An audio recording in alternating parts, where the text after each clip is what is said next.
So this is how to franchise your hospitality concept. Welcome, everyone. We are thrilled to be putting on this webinar. We have Tom Spady and Harold Kestenbaum here. I'm going to introduce them in a second. This is the second time we're doing this webinar because we got a lot of good feedback the first time. And as all of you know, we're always trying to think of ways to expand your hospitality empire, because Lord knows you can only do so many brick and mortars these days. So we're doing management agreements, we're doing licensing deals, and we're also starting to think about franchising. And we were just talking about Mr. Chow, the famous Mr. Chow, who is also getting into franchising because he sees it as a way to really expand your brand and make some money ultimately. So we're going to talk about that for a second. But first, let me introduce Tom and Harold. Tom Spadia is the principal of Spadia Lignana, and they're a firm that represents franchises. They were named the #1 franchise law firm by Entrepreneur Magazine, and that's been pretty amazing for them. They're of counsel to Helbraun Levey, meaning that they are tight with us. We work together, and we have an agreement between the two firms that when we do franchise things, they're our guys. And we found them because they're the best in the business. Tom, like me, had a life prior to being an attorney. You all know that I was in the restaurant business forever before I became a lawyer. Well, Tom was in the franchise business. He was a business broker before he became a lawyer. So he really lives and breathes this stuff and has for a long time. Welcome, Tom. Nice to have you. Thank you very much. Appreciate it, David. And Harold Kestenbaum literally wrote the book on franchising. It's called So You Want to Franchise Your Business. I don't know if there's another book out there like this. It really takes you through all the steps needed to franchise. You can buy it on Amazon. That's your plug, Harold. Harold he's OG. He's worked with Sbarro's. He was on their board. He's worked with Nathan's. He's worked with Five Guys. In my opinion, he is the franchise GOAT. Welcome, Harold. Nice to have you. I would agree with that. Yeah. Appreciate that. And welcome to everybody who's attending. We're going to get into some stuff, and we're going to start now. So first, our legal disclaimer. Let's talk about that first. The information in this webinar is not intended to constitute legal advice. If you have a legal question, just call me, or Harold, or Tom. Let's go on to the next one. So this is interesting. I don't know why the word guys has to be in everybody's title, but I guess that's a thing. Let's talk about these case studies so we can understand how you get to be a successful franchise. These are both New York-based restaurants. Let's start with Five Guys. Five Guys is not. Oh, where are they from? Virginia. Okay, Virginia. Great. Harold, talk about Five Guys. I think there's like 1,700 Five Guys now. Is that right? I'm not sure, but it's pretty close. They've done quite well since we started them. Tell me how they got started and how did they become so big? Well, it was a father and his 4 sons and Five Guys. And they had 2 or 3 company stores in Northern Virginia in 1999 and 2000. And then in 2001, they decided they wanted to franchise. And they found a company called FranceSmart. And FranceSmart and I were working together. And we developed a franchise program. And they just took off. I mean, at the time, they were the only, quote, gourmet burger system in the country. You know, everybody knew McDonald's and Burger King and Wendy's. But they decided that their burger was gourmet, whatever that means. And it just caught on. Now, today, there must be a dozen competitors who have, quote, gourmet burgers. But Five Guys is the leader in that category. And what makes them, so they got started, they hired a company called FranceSmart, which basically goes around the country and sells these franchises, right? Correct. And what makes them successful? Why have they become such a big success? What is it about their product or their marketing or how much money people make when they open the franchise that has made them successful? I think the latter is probably the reason. The stores do very well. There's a high profit margin. Uh, they're not cheap to build. I mean, when they first started, it was about 400 or 500. Now I think they're up to 750 to put one up. But the numbers are there. I mean, the franchisees make money. They have many multiple unit franchisees who, at the time, over the years, kept buying more stores. So so it costs $750. It costs $750,000 to buy and open a five franchise. It's all in. I think one way to look at it is, sometimes that's actually a really good distinction point, right? When you're a restaurant owner and you're thinking like, oh, I'm going to open a new restaurant, essentially you're selling a franchisee your business model and you're renting it more correctly. So as Harold said in the beginning, it was maybe less than $500,000. And I think what Five Guys did really creatively is they simplified the menu. They really sort of like old school, the way McDonald's when they came out, it was, hey, burgers and fries and shakes and simple. And therefore we can keep the operating costs down. We can keep the investment costs down. We can kind of go into strip centers instead of end caps and really drive and charge more. And they were focused on the unit economics. So if the unit can make money, has high gross margins, that makes it a good candidate for franchising. And you look at the successful franchises, it's all about the franchisees being profitable. Mm-hmm. So when you say, so let's just say it's 750 all in, talk to me about what kind of revenue you would expect from a typical unit. They were doing over $1 million a unit, way over. A rule of thumb I've heard, David, and I think it holds true over the years and the few decades I've been in this industry, is a 2 to 1. If it's going to cost you $500,000 to build, you need to do $1 million in revenue. If it's going to cost you $1 million to build, you need to do $2 million in revenue. And that's obviously that's kind of a back of the napkin, finger in the air type of thing. But I don't know, Harold, what your thoughts are on this sort of 2 to 1. But people judge the investments by that. That's a good ratio. But yeah, their stores out of the gate were doing over $1 million. So that was attractive to people. And again, as Tom said, it's not a freestanding, so it wasn't a $2 or $3 million investment. And they're mostly in strip centers. I don't know that there are too many freestanding, if there are any. There are a few. But so if you're talking about 1.5 million, let's just say, what kind? Because we all know the margins in. I'm just trying to understand the economics of it. We understand in restaurants generally we're looking at these days 10, 12%. Used to be 15. What kind of margins are you looking at in something like a Five Guys? Bottom line. They were doing back, I don't know what it is today because we don't represent them anymore. They were doing 20%. 20%. Okay. Yep.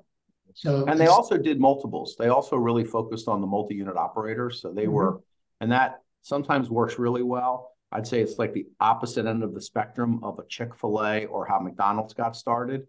Is I think Five Guys were going after experienced restaurateurs. So they weren't really super interested in someone just owning one unit. They wanted someone to do 3 to 5. And, I don't know that that's necessary. I've seen that done very poorly just as much as it's done very well. So I don't even think that is, I think you got to pick one of those lanes and really focus on it. Whereas you get like a Chick-fil-A, they want the owner in there. They want them to have one store. They want them, personally attending to it. Whereas a Five Guys is going for, hey, we want someone to have 3 to 5 restaurants and put a manager in place. And the owner is more of a higher level person, not actually making the food. And that's just, you got to understand what your brand is. And there's no right answer to that. It's different for every brand. Okay. So talk to me about Five Guys setup a little bit. Now they started a bunch of years ago. They've got 1,700 units. They're opening up all over the world. What does their organization look like now? Is there a corporate office?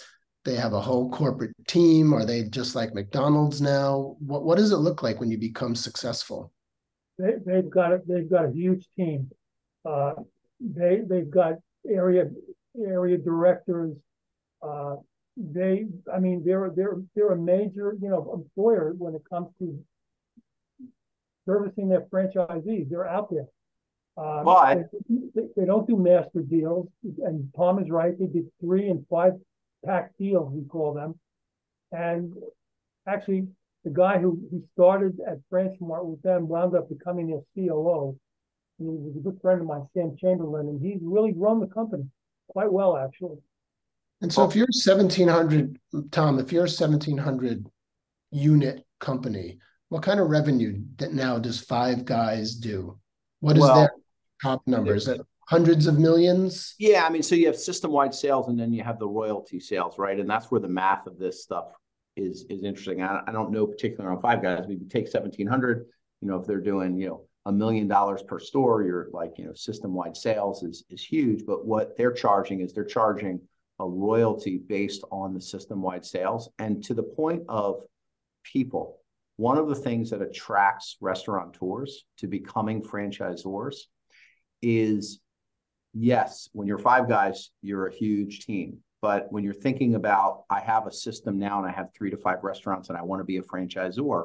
When I was doing franchise sales and real estate for Rita's Italian Ice, which is kind of a Philadelphia-based chain, I joined, we had like 300 plus units. I left, we had 500.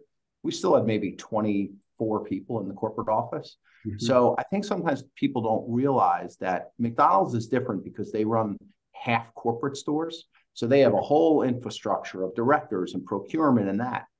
Fundamentally, the franchise business is a teaching business and it's a licensing business, and you're licensing your name and know-how. And the nice part about that is it's, we mentioned about, franchise brokers who sell. You can outsource a huge amount of what you need to do day to day. And so it's very attractive for owners who they sometimes just, you're a restaurateur and you get sick of being an employer.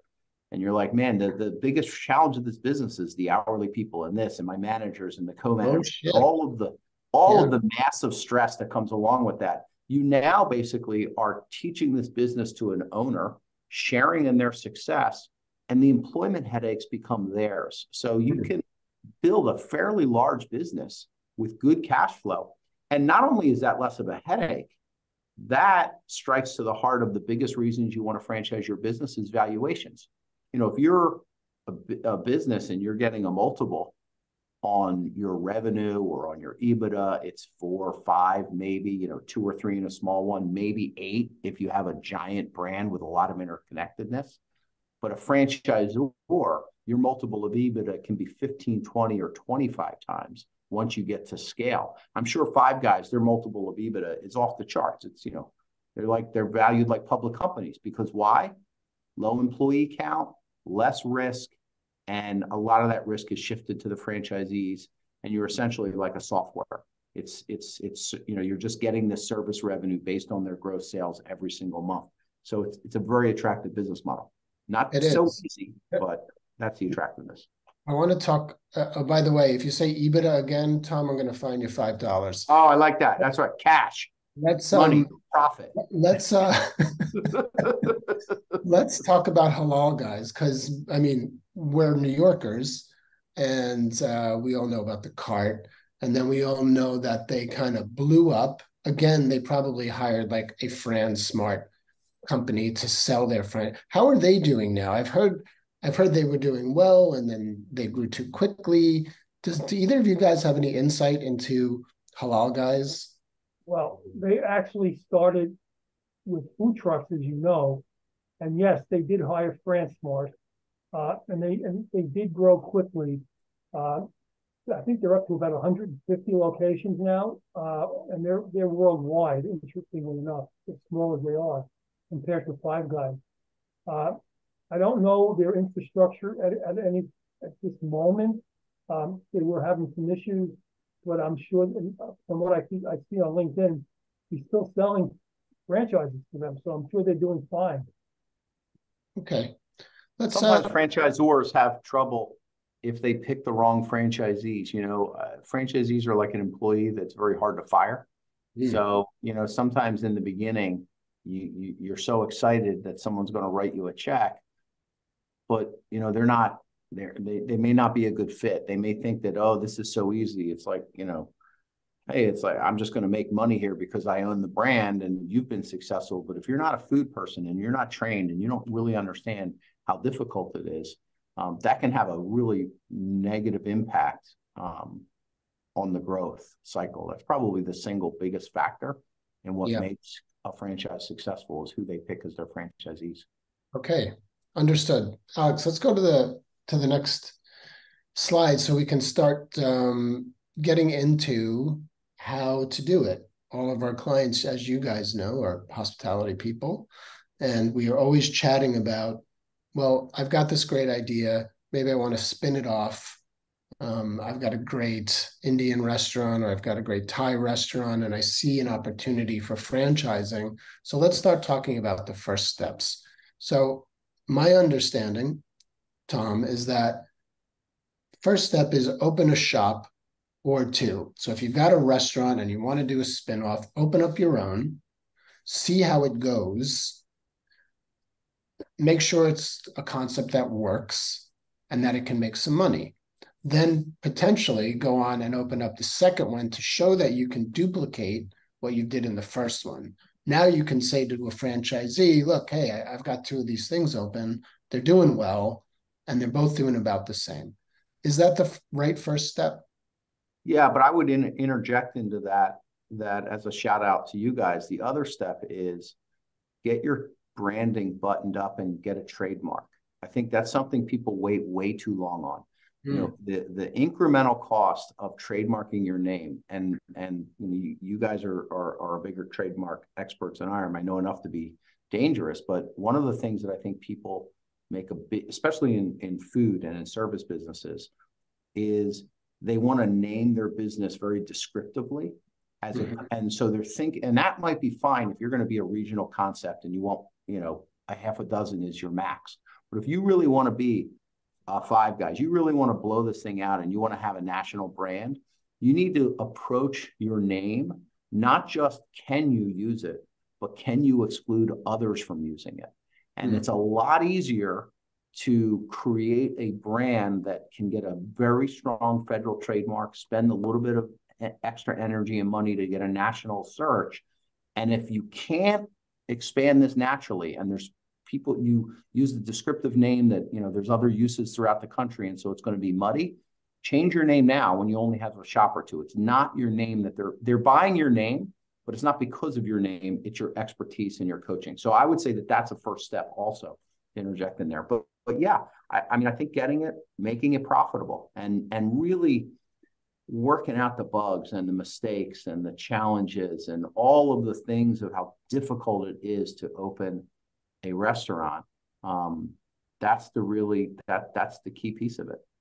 And Tom and Harold, when you're doing your first one, if you have an eye towards franchising, meaning that this is what you want to do, aside from making it profitable and asking if you can clone it, is there anything else that we should be doing? Should we be writing our operations manual as we're opening? What else can we do to make it easier once we decide to pull the trigger and hire someone to start selling franchises for us?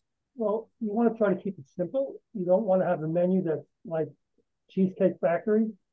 The simpler, the better. And you're right, an operations manual is, I think, quite important in the restaurant business. Whether you write it yourself or you hire a franchise consulting company to do that, it's really something that it's not a requirement, and it's not a legal document per se, but it basically tells the operator how to run the business after they leave training. So I think that's very important to have. But again, simplification is very important. And to Harold's point of simplification, I think you're right on there, Harold, is I think sometimes people have a tendency to write an operations manual too soon, and they write in bad practices. You should be thinking about simplification and bullet points and speed before you ever, chisel that thing in stone. You got to keep tweaking and tweaking and tweaking that. And the other thing I would say for the owner operator, are you spending more than 20 hours a week inside the restaurant to make it run properly? That's one of the things I ask people when they say, I want a franchise. Is it local? Is it a certain novel? Do you have something? Is it profitable? And the third thing is, are you there 50 hours a week running that restaurant? If you are, you're probably not ready to franchise. You have to some degree treat your first or second operation as if they're a franchisee and get a manager in place and work on your business, not in the business, kind of E-Myth stuff. If you get that down pat, you're much closer to franchising. That's a very interesting point, Tom, because we are always in our shops all the time, and it's very hard for us to let go. So knowing that from the start is great advice. Is there a gross number that we have to be concerned with, or a net profit number, or a margin that makes this thing sellable that we have to be looking at from day one? Harold? I mean, look, let me just take a step back. You talk about simplification, and you mentioned, Mr. Chow. There was no way in the world that he would ever want to franchise his current restaurants because they're just too complicated. So what he's doing is he's creating a takeout to go Chinese Express with about a dozen menu items, and he wants to keep it simple so that these franchisees can make money and not have to think about it. But then getting back to your question, if you're not taking at least 15 to 20% of the bottom line in your own operation, then can you hear me now? I hear somebody saying they can't hear me. Yeah, we can hear you. Okay. You need to have that kind of a profit margin if you want to think that, because don't forget, there's going to be a royalty to be paid by the franchisee, which is now basically 5 or 6% of their gross revenue. So if you're not 20% to 25% profitable, it's going to be difficult for the franchisee to be profitable if they pay royalties and advertising. Wait, what's the number? I thought you said 15 to 20. Now you said 20 to 25? Well, when you bake in the royalty and the advertising, so you're now up to 9% that's going to go to the franchisor and to advertising. So 20 to 25 is probably the right number. What the hell kind of restaurant makes 20 to 25% profit margins? I mean, maybe we can't start the first one in New York. I don't know those numbers unless it's a pizza place or a pasta place. Well, the QSRs are doing those kind of numbers. Okay. A sit-down restaurant is not. You're right. But if you're not, I would agree with that. And I think but I also think that it's a little bit of an inverse scale in the sense that the higher the revenue, the higher the gross is, you have a little bit more room for the net profit to be. If you're only doing $500,000 in revenue, well, then you really need to be at that 20 to 25%. If you're a $2 or $3 million restaurant, like a bar restaurant, then maybe the 15 to 20. But it's got to make enough money so that there's some wiggle room for the startup and there's enough profitability in there. Now, remember, the franchisee is going to have a few costs that I'm not going to use any acronyms so I don't get fined $5 again, but there's going to be some profit. There's going to be some costs to the franchisee that are not incurred that you as the founder restaurant start up. So you should separate, like I mentioned about branding and trademarking and all that. Well, that's a cost that the franchisee isn't going to incur. You got to look at gross margins, not just net, food minus labor, minus, paper costs and some ancillary, maybe some occupancy costs. Those are the margins you got to think about. Does it make sense, Tom? Tom, does it make, I'm struggling with these numbers just because I know what our clients, I know what their P&Ls look like. If you want a franchise, and let's just say you're a New York-based restaurant and you want to do a spinoff, does it make sense to spin it off somewhere else that's where you could pay less rent and you can lower your costs and increase your profit margins? Yes. Does. Yeah, the short answer is yes, because also New York is sort of like a microclimate, right? It's its own animal. And so if you're really trying to prove out your concept that it's going to sell in middle America, which is the sort of holy grail of why you want a franchise, then maybe, even showing your numbers and sharing what's happening in,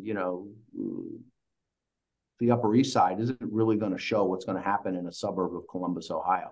So I Right. think that's not a bad idea. And also the regulatory environment in New York is very, very unfriendly to franchisors. So we always advise people to, if you're close to Connecticut, get into Connecticut. If you're closer to Jersey, get into Jersey and start that way if you're a New York-based concept as your franchise company. So yeah, I think that makes a lot of sense. Yeah, I mean, New York City is the most unhospitable place for the hospitality industry. I always say that because it is. It's very hard to make a buck here. That's very good and interesting advice. Let's move on to the next slide, because we want to know what our costs are going to be. So now we're going to go open up in Hoboken, and or somewhere else in New Jersey or Connecticut, or I don't know, the tri-state area or Nashville. And we've opened up a couple. Our profit margins are healthy. We're not in the store more than a couple hours a week. And now we come to you and we say, all right, we're ready to go. Talk us through the first steps, Tom. Tell me about the legal road that we have to travel to get from store to offering. So you need to put together legally the franchise disclosure document, which is similar to like a securities offering, if everybody's been on that. And what that it incorporates, it's basically has in there, it's about 70, 80 pages of the front of it is a disclosure about all these things we talked about. What does it cost? What is your fees? What is your royalty? Who's the management team? It's 23 very specific prescribed items, no matter what the concept. That's a federal law that you have to comply with. And in the back of that is another 70 or 80 page document, which is your franchise agreement, which is the analogy is that's your lease. They're basically, your franchisee is signing essentially a rental agreement for all of your intellectual property. The total cost, legal, ops manual, getting your franchise offering website in very broad numbers, you're talking about $100,000 to $125,000 to franchise your business. 20 to 25% of that is legal. The rest is consultants. You can be a little less than that if you want to do it yourself, but honestly, I don't recommend it. So it's, it's less expensive than opening another restaurant and the down payment on that. But, there's some people tell you it's going to cost you $300,000, $500,000, and that's overkill. So I think your total cost, and we actually have it broken down on our website. I can send you a link, even you can put that in there, David, as a resource, and it only takes about 4 to 5 months. People also think, you can do it even in 3, but total. If someone calls us today and it's November, in 4 or 5 months, you're ready to start signing franchise agreements. You have your ops manual, you have your marketing, you have your training put together. You have all of the things, you need to learn how to be a franchisor. And I think that's a piece that people who rush it and people who fail forget is you're going into a new business. You're a restaurateur, you built success, but you're a freshman. You're coming into this business and you're now learning how to be a coach, and you need someone to teach you. That isn't even what we do. Our job, when we take on a project, we're going to ask the owner about 100 questions. What should your royalty be? What should your territory be? What are these costs? And so the consultants not only will give you an ops manual, but they're going to answer those business questions very thoughtfully. Because you think like, oh, can't I just go grab the Five Guys FDD and copy it? Yeah, you can, but that's not a best practice. You want to think about your concept, and you want to think about the long game. Why are you franchising? Is private equity going to take me out for $50 million 10 years from now? Well, those answers should dictate what it costs today. So, like anything, don't build it on the cheap. Don't do it. You're better off to wait until you have that capital and you can spend $100,000 to $120,000. The chances of success are much higher than people who just want to do the legal minimum. Legal minimum, trademark, FDD. You can do both of those for probably under 25 grand, but it's not sufficient. I don't think $120,000 scares our clients. We pay that in Department of Health fines and SLA fines in the course of a year. 120 grand is nothing. Right. It's pretty unbelievable that you can get started. So you're saying for 125,000, I could have all of my documents ready. I could have you hired. I could have, and we'll talk, Harold, in a second about what a franchise consultant is, but I can have all the stuff ready. And in 6 months from today, for $150,000, I could have somebody out there selling franchises. You are correct. Turn on the lights, ready to go. It's what we do. I mean, it's like a faster franchise than process, it takes right? to open a restaurant. It's faster. It's faster and way cheaper than it is to open a restaurant. Harold, what is a franchise consultant? Who are these consultants? It's, consultants can be a dirty word in our industry. Some are great, some are sharks. What is a franchise consultant going to do for me when I want to spin off my restaurant? Well, they're going to come in and they're going to basically analyze your restaurant. They're going to go through the kitchen. They're going to go through everything that you're doing to find out what it takes to put into this operations manual, which is basically the day-to-day of how you operate the restaurant. You turn on the lights, who do you order from, who do you get your inventory, how do you hire people, or you want to stay away from that these days. But the consultant is very important. Most lawyers don't do that, and that's why we recommend that they hire a consultant. And there are some consultants out there who we do business with who've been doing it for 30 or 40 years.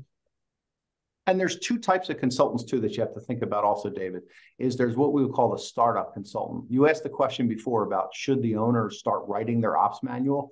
And I kind of said like, take bullet points. Because what you want to do is generate the raw material. Don't go try to write it yourself. Go to a professional. So there's the people who launch you as a franchise. They teach you how to be a franchisor. And that is separate from the people who actually sell the business. Now, some of them do both.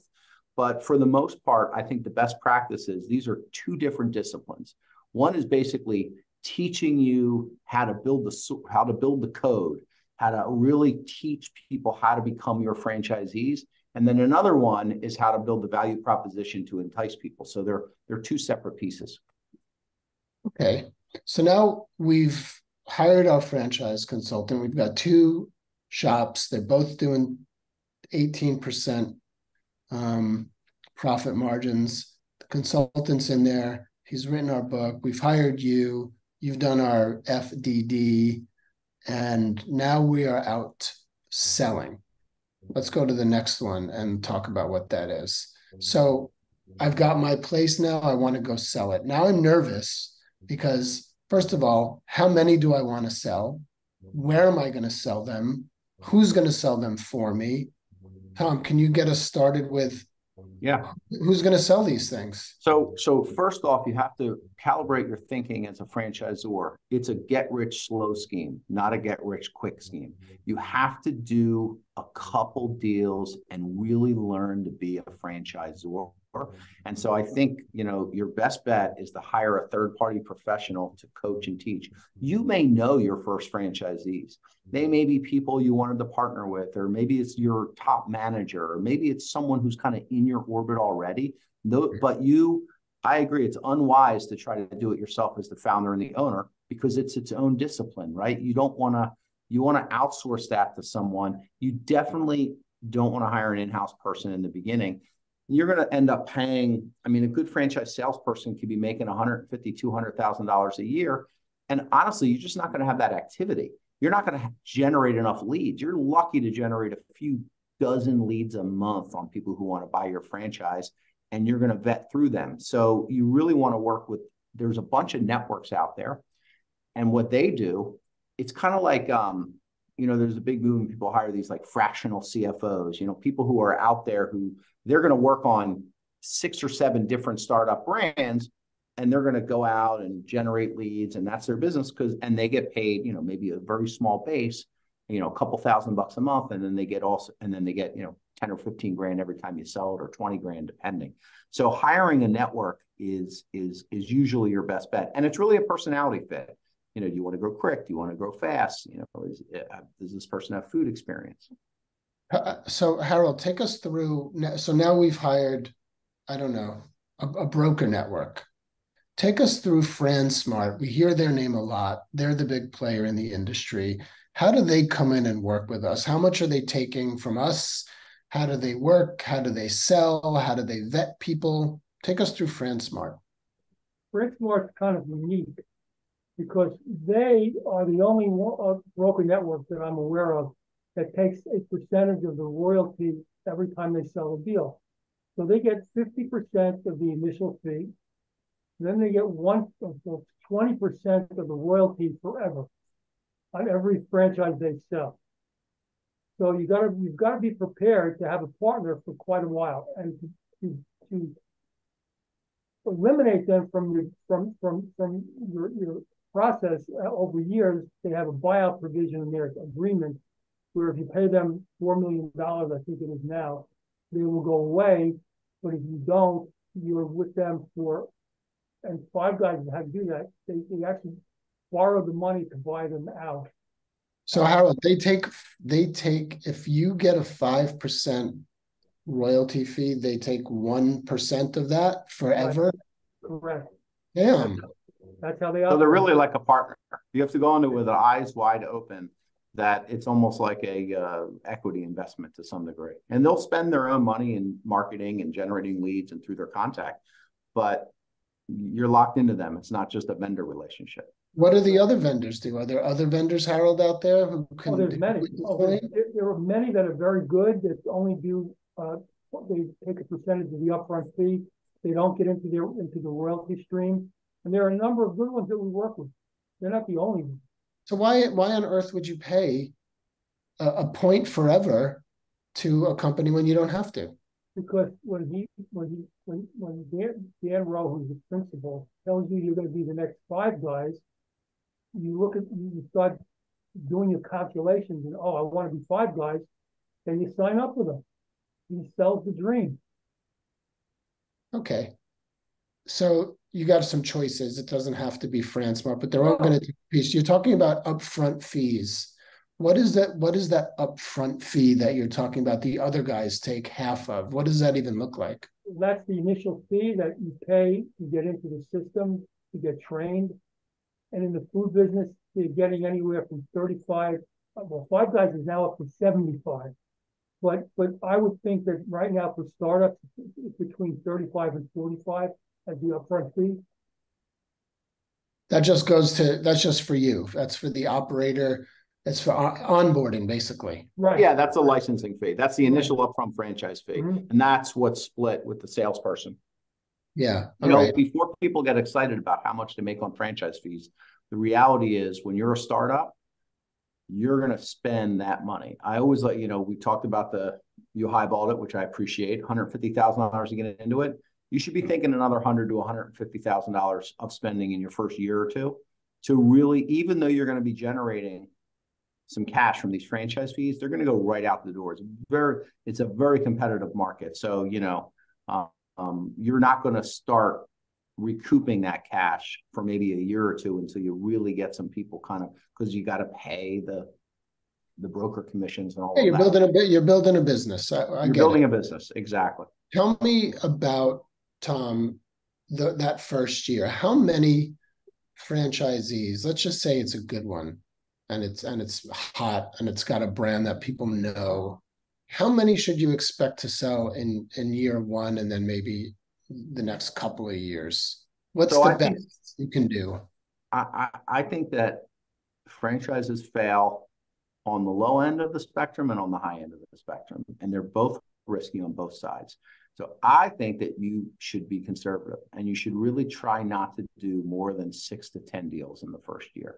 And that's very high end. It sounds like a lot. 6 to 10. It is a lot, but that's like the top. People come into this and they're like, I have this hot deal I'm going to sell. Believe it or not, if you have a ton of brand equity and people understand this and they think you're the next best thing, it might be easier to sell than you realize. And you think you've hit a gold mine, but you've actually created your own worst nightmare because it's very difficult. So I would say if people go in, if I was the franchisor or I'm sitting on your board, I'm going to say, let's do 2 to 3 deals in the first year and budget accordingly and go very slow.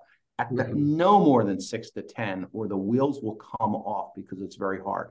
To get to 50 restaurants, you don't do 10 deals for 5 years. It's an exponential growth game. You do 2 or 3, 4 to 6, 6 to 12, and you kind of grow that way. It just takes time. Get the restaurants open, get them making money, get them to what they call validate, which is basically that FDD we talked about. Over time, every one of your franchisees is going to be in that item 20, and you're going to list their name and email. And so there's this feedback loop where every one of your franchisees becomes public facing to your next group of franchisees, which is why you have to treat them like gold and they have to be happy. And if you do 6 to 10 deals and there's 6 good ones and 4 bad ones, that's way worse than just having 4 good ones. You're better off. Do you let a potential franchisee talk to and get testimonials from existing franchisees? Is that what happens? You have to. It's a required disclosure. I see. So they're calling everybody and saying, how are these guys? How's it working with them? That's exactly right. Okay. Okay, so you mentioned 50. Is that some kind of magic number, Harold? 50? Well, when you get to that number, and Tom is right, if the initial group of franchisees are doing well, and that was with 5 guys, they're going to be the ones that are going to sell the next group and the next group after that. And in the industry, they call them singers. And they sing the praises of the franchisor, and they tell people, you got to buy this, it's the greatest thing in the world. When you get up to 50, then the next 50 and the next 100 are a lot easier to sell because you've got a validation of that many franchisees out there. Take me through the sales process. So you hire a salesperson. Are they putting ads in Entrepreneur Magazine? Are they going to trade shows? How on earth do we find people to get interested and buy it? And what is that process like from, hey, I'm interested, to now I want to sign up? Today, nobody's going on to do. I mean, it's too expensive for print media.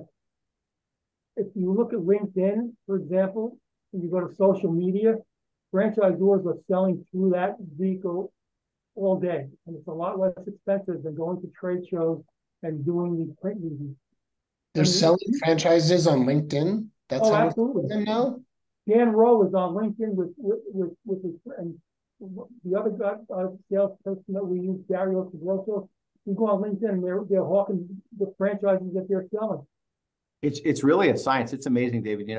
I remember when I was back when I was selling franchises, right? It was like 20 years ago, and the internet was just coming on board and with franchise leads. So people were sort of going to the internet, and everybody's like, oh, the brokers are going to be dead, because why would anybody need a broker when there's all this information for free on the internet? But I think what's actually happened is the brokers and the people who know how to do this are in a stronger position now, because it's a little bit of like a paradox of information. There's so much information if you type in franchising or food franchise that you're completely overwhelmed.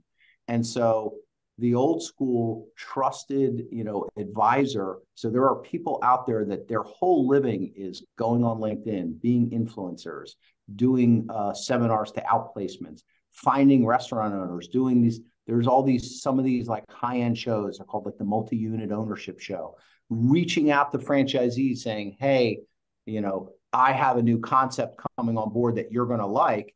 And so the brokers and the people it's kind of come full circle. They're the most important piece of it. And so, getting these broker networks, and they have a whole science behind it. So, the process is you basically get a lead, you vet them, you make sure that they have enough money and they know what it is to get into it. You then have hang on, Tom. So the vetting is making sure that the franchisee has enough money by asking him how much, or looking at his bank account. And what is enough money? Well, it depends on the concept. Okay. Depends on the concept. Okay, so you're vetting them, and then what? You're interviewing them? Yeah. So by the way, that's one of the things that the franchise consultants will help you with. How much money do they need? Is this financeable? What's our vetting process? What do we care about? If they're an existing franchise restaurateur, you should go visit their restaurant and go in the bathroom and make sure it's clean, and talk to their employees and make sure that they're going to carry your brand. You're basically you're like a sports team, and you're recruiting them to wear your team jersey. Are they going to be good enough? And so you have to have that mindset, and then you give them that FDD that we talked about. You explain that. You say, hey, we're giving you this disclosure document. If they're new to franchising, You walk them through it a little bit. They read it. They once they get interested, then it's probably like a 7-step process to buy a franchise. I would say the sales cycle is 4 to 8 weeks. It's not that long, right? From the second someone raises their hand to, you make sure that they have enough money, you make sure that they're interested, and then they get the FDD. They have to have that, getting into the weeds here, but they have to have that document for 14 days before they can write you a check. So you can't do any kind of, oh, I'm going to give you an option, I'm going to hold it for $1,000. You can't do any of that. It's very regulated in terms of the rules. Now we help you with that compliance. That's part of what our responsibility is. And then they write you a check and they sign the franchise agreement and you schedule training and you're off to the races. And so then, Harold, what responsibility, and then we're going to move on to the next one. We get the check. Yay, we've got our first franchisee. Now what do? Do we have to help them find a space? Do we have to help them with their build out? What is our responsibility after they sign? There's a process that you go. Now, most franchisors don't go out there and help them find locations. They recommend local brokers. So, for example, if you're based in Hoboken, New Jersey, and the franchisee is looking in Nashville, you're going to recommend that they hire a local real estate broker. And they're going to get criteria based on, and the operations manual really talks about real estate and more, and some companies have their own real estate manual. The ideal location, what is build out, the architectural plan. Then there's the control over that. I mean, do you care as the franchisor that every single place is built? Let's just say you're, I don't know, 1,500 square feet and you want it to look a certain way. Is that a requirement of the franchisee to do it your way? Absolutely. Every Five Guys looks the same. They have the peanuts in the same place. Every McDonald's is the same. No, that. But I will interject to say there has been a movement of localization because some people demand that in the market. So if you still say, hey, we're going to be a franchise and we're going to give a little bit of leeway to, make this look different in Pittsburgh, I would still say that your responsibility as a franchisor is to help them with speed to open. And you understand, so you want to recommend an architect, you want to recommend a real estate broker, you want to recommend, franchisee lease review so that they charge a flat fee. Like we have a friend of ours, he charges $3,500 to review the lease for franchisee because, we can't represent the franchisee. You can't, we're conflicted. We represent the owner, but you don't want them finding their brother-in-law. You don't want them using some architect who doesn't understand, and it's going to slow the project down. So it's not just about consistency of the end product. Yes, that's important. Traditional quick service, we want them to be cookie cutter. But, there's some flexibility if you're maybe a bar, there's something there. But you want consistency of process so that they can actually get open. That's your role. You're their coach. You're not the player. And you got to teach them. Got it. Alex, let's move on to the next one. Thank you both. That was very interesting. So let's talk about marketing. We talked about a lot of this stuff already. Do we know a range that it should cost to open a franchise? Is there like a sweet spot, Tom, that franchisees get excited about? You talked about $750, for example, for a Five Guys. What's the sweet spot? I would say the sweet spot is the 2-to-1 ratio, that you believe that they believe they can generate sales that are double what it's going to cost to build this out. So I don't think there's I think you have a lot of successful, it also depends, right? If you're a coffee concept or a dessert concept, you're probably going to have a lot lower FF&E, but a higher, gross margins and higher revenue. If you're a bar concept and, it might be $2 million to build, that's just a different operator. Some people like very expensive restaurants because it's a big barrier to entry. Not anybody can go do that. And so you have more money to play with. So I don't think it's, I wouldn't, there's success across the ranges. I think it's whatever the truth is, right? What does it really cost for you to open properly? That's the key. Okay. Thank you. Harold, lightning round here. Who typically buys them? Who's your typical buyer? Is it someone who's in the restaurant business? Is it an entrepreneur? Is it someone who just got an inheritance? Who's our franchisees?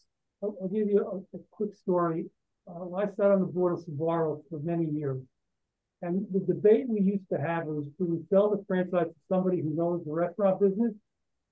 Or do we sell it to somebody who doesn't, and we teach them the way Sbarro is supposed to open their restaurant? And after all the debates back and forth, they decided that they'd rather sell it to somebody who knows the restaurant business. It's a lot easier to teach them. They're not working from scratch. And that's how they did it. And they were able to mold them to a Sbarro operator, even though they had restaurant experience in some other kind of a restaurant. So the answer is a lot of the franchisors are looking for people who have restaurant experience. And do they usually come in, these franchisees, wanting to buy multiples, or are they okay with one? Well, again, it depends on the size and the expense to build one, but in the QSR range, I mean, most of them are selling 3 to 5 packs. 3 to 5. Most franchisors are trying not to sell one deep and done, one and done. They want to sell multiple. And Tom, what kind of territorial rights do you give somebody? Do they have to pay, for example, if they want the tri-state area? How does that work? So I think the single biggest mistake emerging franchisors make is they give territories away that are way too large. And this is kind of your long-term thinking of your value proposition. You know, your viable, available territory is something that you're going to be valued on.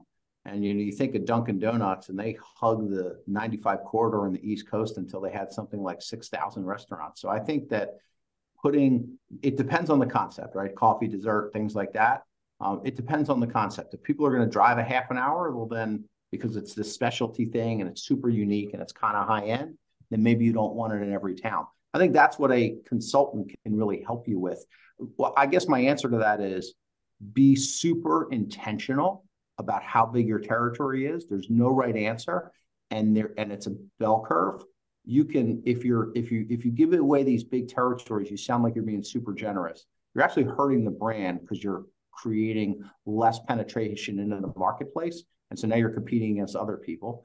And if you're too close to one another, then you're actually, you're creating your own problem because you're cannibalizing some of the sales. So I think there is like a right answer that you need to really think about. That's a huge part of thinking about what your territory should be. Anecdotally, if you think about, and this is an article in the Wall Street Journal, back in the day, Weight Watchers was brand new. They didn't know how to market their franchise, and they gave out huge territories. Fast forward to today, they're trying to buy back territories because they gave out too much of the territory, way too big. And Tom is right. You got to be very careful. Think the future. Don't think just for today. Okay. If you look at the franchise, Alex. Okay, go ahead. What makes a concept successful? I'm moving it along there, Tom. I like it. I can talk territories. That just shows how important territories are. I can talk territories for it. We can do a whole webinar on that. Let's talk successful concepts. I'll bring you right back in, Tom.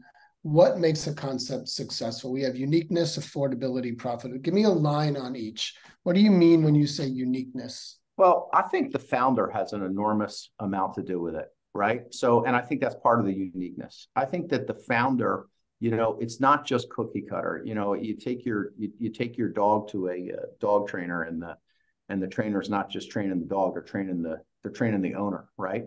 And it's the same thing. The founder is part of that uniqueness. So I think what makes a concept successful is that the founder's in the right mindset, that they are ready to be an educator and a coach and to really push someone to be successful. And so the affordability and the profitability, they become that necessary condition. Yeah, the numbers have to work. But you look at any franchise system and you have people at the top end crushing it, making money. You have people at the bottom end who aren't even paying the rent and getting defaulted on, and then a bunch of people kind of in the middle. The best concepts have a bigger group in the top and a smaller group in the bottom.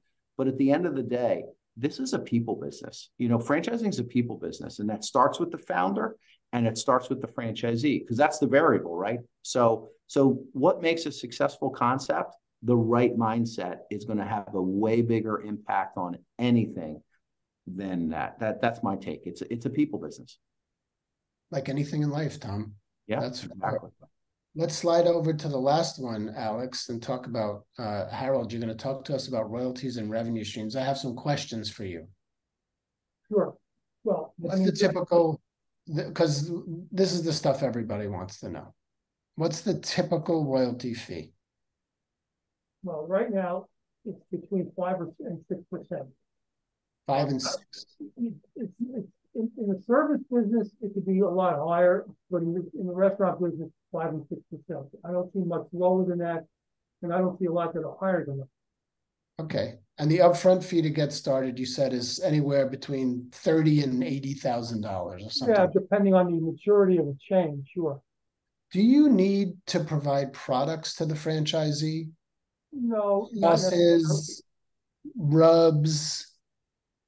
No? No, look, if you have the secret sauce, like the, Kentucky Fried and whatever, that's a great revenue stream for you. I remember, back in the day when I franchised the soup Nazi, okay? All the soup, he sold them all the soup. They didn't make their own soup. He sold it all to them. Not every franchisor could do that. Five Guys sells nothing to the franchisee. Everything is outsourced. So it really depends on the concept and whether you have something that's unique that they have to buy it from you or not. I agree with that. You should be in the royalty business. You got to be really careful about those other revenue streams because it can create a perception of lack of transparency and a perception that your interests aren't aligned and that you have your hand in their pocket all the time. If they can go buy it for a couple pennies cheaper somewhere else, they're going to get upset at you. And the incremental profit that you're making, I'd rather see a client charge a higher royalty if you can get away with it, and then be on their team and be transparent about all the food costs. That's my preference. I know a lot of franchisors do try to make profit on the food, but I think that long-term it's not the best practice. And last question for you, Harold. Are there other revenue streams other than royalty and perhaps selling a food product?